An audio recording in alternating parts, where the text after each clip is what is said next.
ओम Shri Surya. Good morning sir. Good morning sir आपसे एक question है जी। कि जो बच्चे हैं वो ज्ञान और डिग्री के पीछे क्यों भागते हैं? नहीं, मतलब ज्ञान और डिग्री में क्या फ़र्क है? देखो ऐसा है, चाहे हमारे स्टूडेंट हो, चाहे पब्लिक एट लार्ज हो, आपका है कि जो ज्ञान है और जो डिग्री है, सर्टिफिकेट हैं, इनमें क्या फ़र्क है। देखिए, जिनको ज्ञान है उनके पास डिग्री और सर्टिफिकेट भी हैं, तो वो उच्च कोटि के विद्वान हैं। अब हो क्या रहा है, अब जैसे डिग्री है, एमफिल डिग्री, पीएचडी डिग्री, कोई ये सर्टिफिकेट, कोई वो सर्टिफिकेट, तो देखिए ये बड़ी मेहनत से भी कमाए जाते हैं। ऐसा नहीं कि इनको पैसे दे दो खरीद लो, ऐसा भी नहीं है। लेकिन इतना भी है कि आज की डेट में जो भ्रष्टाचार पापाचार का जो टाइम है, उसमें कुछ यूनिवर्सिटीज होंगी जहाँ पे पैसा दीजिए, डिग्री खरीद लीजिए। तो देखिए वहाँ पे उन शिक्षक जी का, मान लो आपने अपॉइंटमेंट तो ले लिया कैसे भी, लेकिन जब परफॉर्म करते हो, जब बच्चों को पढ़ाते हो, तो आपकी सारी कला खुलना तय है। तो ऐसी सिचुएशन में जो ज्ञान है, अब एक बात देखो, जो शिखर पे पहुंच गए लोग, जो है आज की डेट में भारत में बहुत शिखर पे पहुंच गए, आप देखो उन पर डिग्रियां नहीं आज भी। तो ज्ञान का मतलब जो है ना, वो कतई डिग्रियों से नहीं है। कई बार ऐसा होता है कि डिग्रियां भी हैं। ऑनरेबल मनमोहन सिंह का एग्जाम्पल लो, वो डॉक्टरेट भी थे, इकोनॉमिस्ट भी थे, तो मतलब वो एक अपने उस तरह के थे। दूसरी तरफ और भी देख सकते हैं, अब मेरा एग्जाम्पल लो या आप अपने स्टूडेंट का लो, किन्हीं के पास में ज्ञान होता है और डिग्रियां भी होती हैं, दोनों के दोनों होते हैं। कई बार ऐसे होते हैं ज्ञानवान होते हैं, उनके पास डिग्रियां नहीं होती हैं।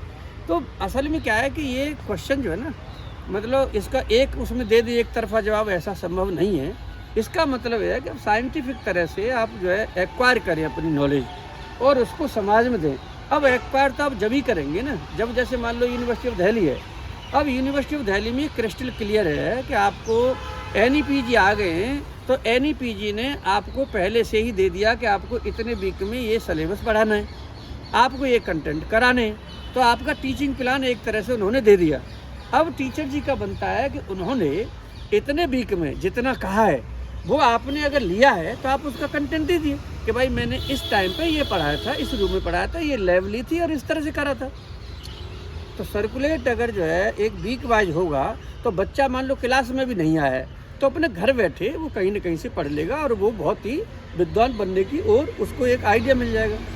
हो क्या रहा है, छोटे छोटे रूल हैं UGC के कि जी आपको एक वीक में टीचर जी को 40 घंटे रुकना है, और एक दिन में कम से कम आप अगर आ गए हो तो 5 घंटे रुकना है, 5 आवर्स लिखना है। अब आप इतनी सी चीज़ को ले लीजिए, टीचर जी ना जहाँ एक तरफ खून पसीना बहा रहे हैं, मेहनत कर रहे हैं, वहीं दूसरी तरफ जो है आपको गाली गलौच और सभ्यता पे लागू हो जाते हैं कि तू कौन होता है, कि मैं नहीं आता, कि तू क्या करेगा।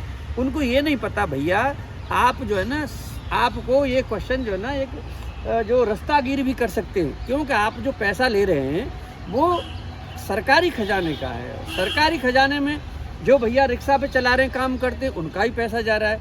मैं टीचिंग कर रहा हूँ, मेरा भी जा रहा है, आप एक स्टूडेंट हैं, आपका भी जा रहा है। तो उसमें सभी गरीबों का और अमीरों का पैसा इकट्ठा है ना, उस पैसे को आप ले रहे हो, तो आपकी अकाउंटेबिलिटी बनती है, आपकी रेस्पॉन्सिबिलिटी बनती है, आपकी ट्रांसपेरेंसी बनती है। अब देखिए कुछ कॉलेजेस के प्रिंसिपल्स और एडमिनिस्ट्रेशन जो है इसमें बहुत ज़्यादा उदासीन है।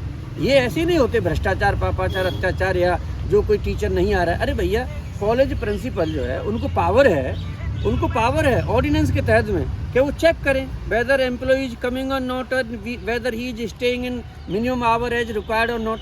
अब इसमें क्या है कि कॉलेज प्रिंसिपल भी नहीं ध्यान दे रहे। सो मैं इसको एक डिकेड से ज़्यादा से उठा रहा हूँ, 10 साल के लगभग हो गए, जब जा कर के कुछ परिवर्तन दिखाई दे रहा है। तो देखिए परिवर्तन धीरे धीरे आता है। NEP जो है कॉन्टीन्यूस असेसमेंट है, टीचर जी को आना ही होगा और परफॉर्म करना ही होगा। देयर इज नो इफ़ और देयर इज नो बट। तो हमारे शिक्षकों में ताकत है, बदलने की ताकत है। वो मतलब कुछ चीज़ें मतलब नहीं है तो पढ़ के पढ़ाएंगे। और मेरा ऐसा मानना है कि स्टूडेंट और टीचर दोनों मिलकर के इस देश को खूबसूरत बनाएंगे। हमारा विश्वविद्यालय विश्व के उच्चतम विश्वविद्यालय में शुमार होगा और 2047 तक हमारा देश भी एक विकसित देश बनेगा, ऐसा हमारा सबका मानना है।